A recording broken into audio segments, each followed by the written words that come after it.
Before we get started, go follow NASCAR Insider on Instagram. He tagged me in some of these photos and did a really good job, basically, showing the changes on the Gen 7 car. So thank you for tagging me. Go follow him on Instagram, and let's talk about this. Okay, so if you guys have been living under a rock, we have had the Gen 7 next gen car basically shown a little bit. And you can see the photos playing on the screen right now. We're going to break down each one of these photos here of what's gone on. And there's two big things that we have to talk about. In this photo, you see one of them. It is the rear diffuser that it looks like will be on the next gen. I'm going to continue to call it Gen 7. So whenever I say Gen 7, you know what I'm referring to. The Gen 7 car. So a rear diffuser, not a lot of people actually know what a rear diffuser does. And so, I'm not a car guy by any means. But I've done some research and I've seen diffusers before, specifically in F1, and so there's an idea of what they do. Now, there's been some confusion on, for example, like a diffuser is mainly downforce. You are giving extra downforce to the race car, and then fans start freaking out because like, oh, we don't want more downforce. Well, I'm here to explain a little bit of what the point of a rear diffuser is. So there are other parts on this car that we have talked about, but first I'm just going to focus on the rear diffuser because I think this is the most important part of the video, is this part right here. And a rear diffuser is basically a downforce part where you are creating ground effect downforce. Basically, I don't know how to say it in proper terms, but you're creating underbody downforce underneath the car. That's where the downforce is coming from. So, for example, if you put a taller spoiler on the back of the car, that is providing downforce, but not underneath the car. That spoiler is on top of the car. It's a little bit different the way it affects the air. The bigger the spoiler is, obviously the more air that hits it, and the more air that gets kicked up and goes all over the place from the rear spoiler. So that's, usually when you see at a short track what we have now, which is a much bigger spoiler on the rear, drivers start complaining about dirty air. And why is that? Well, because the cars have a flat rear body of the car, and then it also has this massive rear spoiler. The air is just getting kicked all over the place. And so when the air gets kicked all over the place coming off the spoiler, how is the car from behind going to get air on its nose and its spoiler? And so then you're just in a mess, and then it's not working out. So the point of the rear diffuser is basically, number one, it generates more downforce, but while generating more downforce, it is also cleaning up the air that comes off of the back of the car. In a way, it cleans up the air by not really focusing on like where the air goes. Like, for example, if you had in Formula 1, when you have these little vents in the barge board area, they're trying to direct the air in a certain way, right? Well, in the rear diffuser's case, it's just dealing with the expansion of the air. How much air is coming from underneath the car and from the rear of it. And so that's what it's doing. The air that comes from underneath the car, the diffuser is accelerating that air, right? And it is just making the air that comes off from behind the car is making it smaller.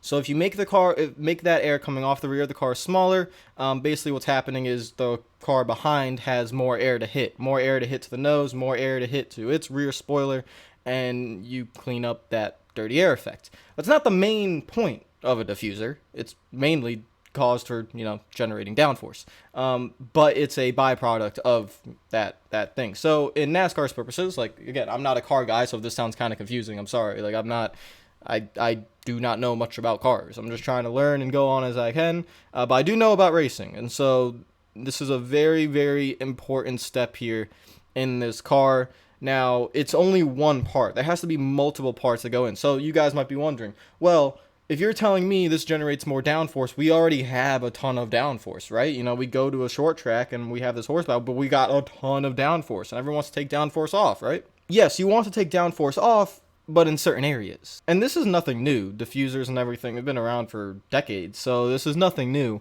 And you've seen, I think, IMSA, I'm not entirely sure, but I think IMSA, I know IndyCar does, and F1 all use diffusers in different ways. And so the fact that we see NASCAR doing this is very, very nice. What this does allow, if you do use a rear diffuser on the new next gen car, you can shorten the spoiler. You can. That will decrease the downforce coming from the top of the car. It'll decrease the air getting hit from that area, because you have air coming from underneath the car and coming to the back, and it's kind of cleaning it up a little bit. So if you want the drivers to have a little bit less downforce, and kind of just you're giving a trade-off. You're getting more downforce from underneath, but you're giving up that downforce that the spoiler gives you.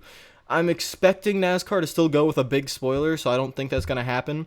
And because for one of the reasons why they probably will need a big spoiler is the amount of drag that it will create. Because what a rear diffuser also does is it makes this thing hella fast. It reduces aerodynamic drag. And so you need to get that drag back in one way or another if NASCAR wants to hit a certain speed. So I think they will go with a spoiler that's pretty tall, because, like I said, if you go with a smaller spoiler and that rear diffuser, imagine if this car had 725 horsepower and you took it to Michigan and it had a very tiny spoiler with a rear diffuser. The speeds would be insane. You saw what the speeds were back in 2016 there. It would be insane. Like, there'd be a very fast race car. So you kind of have to take speed off somewhere. And that's why we're also going to talk about the car in general, the body of it. So don't take too much into this, because again, this is not this is not the next gen car. The body, I mean, the actual symmetrical shape of the car. Chevy, Ford, and Toyota are all working on their own versions of, the body. It will have to meet certain standards, but, they will all have different noses, and they'll all have like a little bit different parts of the car that will be specific to a Chevy, Toyota, or a Ford. So this is not, you can't read too much into it, but I want you guys to look at, for me specifically, what I'm very interested in is look at the left rear of that car where that fender flare is. I talked about this about a year ago, actually. I was getting really frustrated with how these cars have these massive fender flares on the front left, front right, and rear left as well. And you can see here, it might be the angle, but there are also other photos. You can see kind of there, maybe it's a little bit more. But compared to the Gen 6, those fender flares are, especially you can see in that photo, those fender flares are not as predominant as, they are in the Gen 6. This means the car is more symmetrical, and so when you want to have lesser corner speeds, if you're adding that rear diffuser and speeding up the car, if you want to have lesser corner speeds, then you want to take away from side force. I've been saying this for a very long time. I hate side force. I despise it. Side force is not fun. It's not good. If you guys... A lot of fans want the Gen 4 car, right? Take a look back at the Gen 4 car. Look how symmetrical that car is. Look how flat it is on the sides. If you go look at a Toyota Camry, a stock Toyota Camry, look at the side of the car. Look how there's no flares. It's just, if you want to make the car look stockish and you want it to have a better racing quality, make it symmetrical. Make it flat on the sides. This is something I've been pushing for a long time, and it looks like, there's still a little bit of flare there, but there has to be. But it looks like, that those flares are reduced significantly from the Gen 6. And we're getting more back to what the Gen 4 body looked like, which is very, very important, because, again, that's going to decrease the side force. It's going to put more mechanical grip into the driver's hands, and it's going to make the cars a little bit harder to drive. So let's say when you get loose, side force isn't just saving you all the time. When you get side by side with someone into the middle of the corner at Texas and you lose all your side force, and you're just going to wreck the car. At that point, you're just a passenger. You can't even save the car yourself. So you want drivers to be able to race side by side, and how you do that is you have to make them rely on mechanical grip, and you have to make them rely on rear and front downforce and not side force. You can't have them rely on side force, because once a driver is battling someone and takes that side force away, you can't race side by side. That's why you see most of the passing nowadays is just, I'm going to get to your quarter panel and I'll clear you before we ever get to the corner. We don't get side by side racing because of side force. So if this is what NASCAR is going for, they've seen that, and they're trying to reduce that side force. And that would be very, very good. Maybe not the best for plate racing. Maybe plate racing would take a little bit of a hit, because in plate racing, we've seen how important side drafting is and everything. But at every other track, we don't want to see side force be a massive part of the equation here. And so having that lesser flare on the car is very, very nice. Now, again, this is not what the car is, not set in stone. Chevy, Ford, Toyota are still working on their the bodies of the car, but I'm hoping we can keep that symmetrical and keep that flat. That would be a massive improvement. That's probably the second biggest improvement for me besides the rear diffuser, but all these come together. So if, again, like I said, if you add a rear diffuser, you're adding rear downforce. You don't want these cars to have way too much downforce. I mean, you're adding downforce everywhere, right? So where do we take the sum of the downforce or side force off? You take it off by side force. You take some of that speed that the diffuser creates by taking side force off the car. So that's the equation that you're trying to battle here, and that's really good. I really like that, and so hopefully it continues. Look at some other things as well that NASCAR Insider pointed out. You know, he pointed out the spoiler. He pointed out the dual exhaust. There is dual exhaust now. So on the current car, it's a driver side exhaust, but if you look at this photo, you can see one of the exhausts down there, and then you go back here and you see the other exhaust. So dual exhaust, I personally don't really know what the dual exhaust does. You guys have to explain that one to me. I mean, I'm not really looking at that kind of part area, but yeah, that's not really my kind of thing. Again, not really a car guy, but trying my best here. But if you look at the side skirts, he pointed out the side skirt is actually curved inward. I like to use an example of actually F1 in the barge board again. So, you know, in F1 in the barge board, it does curve inward. A lot of the teams like to curve the barge board inward and curve a lot of things to kind of direct the air. That is solely for the air purposes. You're trying to clean up the air as it goes through the car and even underneath the car through that rear diffuser. Everything is about cleaning up the air. So that's actually a very small detail, but it actually is a big one in terms of cleaning up that air. What this car has to do is clean up the air, and that's what it is. Looks like it's trying to be designed to do, so drivers can race, and that's very important. We're not going to touch on the rims too much because I've seen people freak out about this, the whole single nut or the 5-lug nut, and the rims look hideous. Those are just stock rims. Don't worry about it. They're not going to look like that on the car. And we don't even know if we're going to have single nut or 5-lug nut rules there. So just don't worry about that. That's just part of the thing. What is different is the 18-inch wheels, so they are a little bit bigger, so that's different. But there's not really too much on the racing benefit of side of things. The wheel, it's not really a big deal in terms of like how it looks and the 5-nut or 1-nut. It's more of the financial side of things and for, you know, crew members' families and their working purposes. If you go to a single nut, not the 5-lug nut rule, then there's going to be less crew members over the pit wall because pit stops are going to be easier. They're going to be more simple, not easier, but they're going to be simpler, quicker. And so you're going to need less people all over the wall. So that means some people lose their jobs. And that's never a good sign of things. It's just a financial thing. You're trying to cut costs. That's the whole point of that. So I'm not going to touch too much on that. It is what it is. And hopefully, I hope they go with the 5-lug nut. But I don't really care, to be honest, if they go with the single nut either. It's mostly the negative side of things is people lose their jobs if they go single nut. It's more of a financial cost saving thing. If they go single nut, it's not really. It doesn't really affect the racing. So that's, you know, that's not really my focus. I'm focusing on the racing. You know, I want this car to race well, and so that's kind of not involved in it. So this is what we talked about on the X3 car. This is the one thing that really comes from the X3 car is that splitter, as you see down there. We saw it at the All-Star race, a version of it, and it is basically trying to get air underneath the car. That is what it's doing.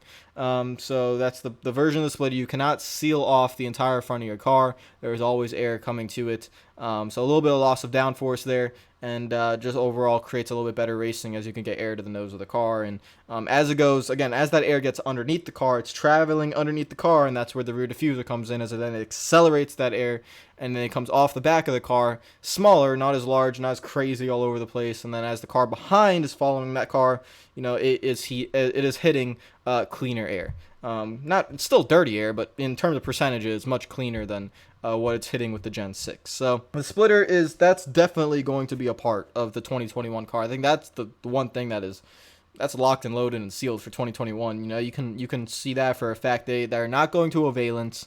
That is not going to be happening. But I think this is a really good change here. I actually prefer this over the valence, but we don't know what the valence would be like on a car like this. We don't know. So I prefer this. It looks really good, and I'm really happy with that. And so, yeah, that's all the photos of the next gen Gen 7 car. There's a lot to break down in it. I mean, the biggest thing here really is that diffuser. That's the one. I'm very, very happy with that. Pretty surprised by it too, because I haven't heard anything, or we haven't heard anything about a rear diffuser getting put on the car. But that's going to open up a lot of things. So like, you guys might be wondering, well, you're saying it's going to make the car faster. Yeah, it will, and it will create more downforce. Yes, it will. So what do you do with the horsepower? Like, we're not going back to 900 or 725. That's not happening. You have to give it's not happening. So this car is being designed to go very fast, and they're going to have a different engine package in there. So it's all about matching the engine package with the car that you design. What I'm hoping for is they do go with something like a 550 or 600 horsepower, but they get that torque in that engine. You know, you don't want it. I'm tired of seeing a 725 horse or not a 900 horsepower engine being, you know, restricted to 550. The car is just sluggish at that point. The throttle response, there's nothing there. So you have to come up with a brand new engine package which just has a base, you know, 550, 600 horsepower, and then, you know, you get that throttle response back and you rely on mechanical grip. That would be an ideal situation because you have less horsepower, yes, but this car is designed to go faster. It has less drag on it. If they go with a small spoiler and put the rear diffuser on there, holy crap, talk about literally no drag on the car. I mean, good God, this thing's going to be flying down the straightaway, so you don't need a lot of horsepower in the car when you have no drag on it. Will they want, you know, to add that drag if they go for a little bit more horsepower, or however they want to package it up? It's all an equation. It's all about what creates the best form of racing. But the biggest thing here is, you know, we talk about, we've been doing this since the Gen 6 days of the 2013 Gen 6. More horsepower, less downforce, more downforce, less horsepower, more horsepower, more downforce, less horsepower, less downforce. None of it mattered with Gen 6 because Gen 6, the body of the car was so terrible, and it still is, that nothing's gonna happen. No matter how much downforce you put in it, no matter how much horsepower you put in it, you can make certain forms of racing better with it. For example, if we went to a short track with less downforce, you'd get better racing because that's just how it works with how it is right now. But if you get the new car and you get the car being able to just race a lot better in terms of the body, in terms of where the air is coming off the car and cleaning that up, you're gonna see a night and day difference. It's gonna be so much better. And there is a way that NASCAR can get that lesser horsepower and that more close together racing that isn't necessarily pack racing, but it's closer together. There's a way to do that. You just have to make sure these cars can run through that dirty air, which they cannot do right now. And so there are a lot of good signs here. I would definitely say be excited for what they do. It's just going to be up to their decisions on the Gen 7 of what do they do with the spoiler, what do they do with certain things in the engine package that they can change. Like there are certain things in this car, like you see those vents that we saw at the All-Star race, they're there as well. They've been moved a little bit for sponsorship reasons, but those are going to probably be on the car, and they had a pretty good effect as well. So everything here is really nice, and I'm really enjoying it. I'm really liking it, and so hopefully the changes that this car can bring is gonna be good, and we just have to wait and see what the final decision will be on certain things like the single nut or the 5-lug nut rule, and what kind of horsepower they're gonna put in this thing, what are the spoiler size gonna be, and other downforce and aerodynamic parts of the car. If they get the body symmetrical, if they do that and they get the car, you know, if they can resemble more of a Gen 4 look in terms of that and reduce that side force, if they reduce that side force and get this thing working with a little bit of downforce from that rear diffuser and the splitter as well, it's looking like a good car. And at that point, there's no excuses. And then you just go out and race. So I think that's everything that we could cover right now. Hopefully more stuff comes out from the next Gen 7 car. Leave your comments down below what you think of this car. It's looking very interesting right now. So we'll see how it goes. If you like the video, make sure you hit the like button. If you're new to the channel, make sure you subscribe. Comment down below, again, with anything that you think. Follow me on Twitter and Instagram if you're not already. Again, go follow NASCAR Insider. He did a great job enhancing the photos, pointing out certain things, and doing a great job doing all that. So we're excited for this car. Hopefully it does well. And, yeah, hopefully they make the right calls on certain things. And hopefully those Fender Flairs stay away, because that would be fantastic. So I'll see you guys later. Hope you're having a great day. Peace out.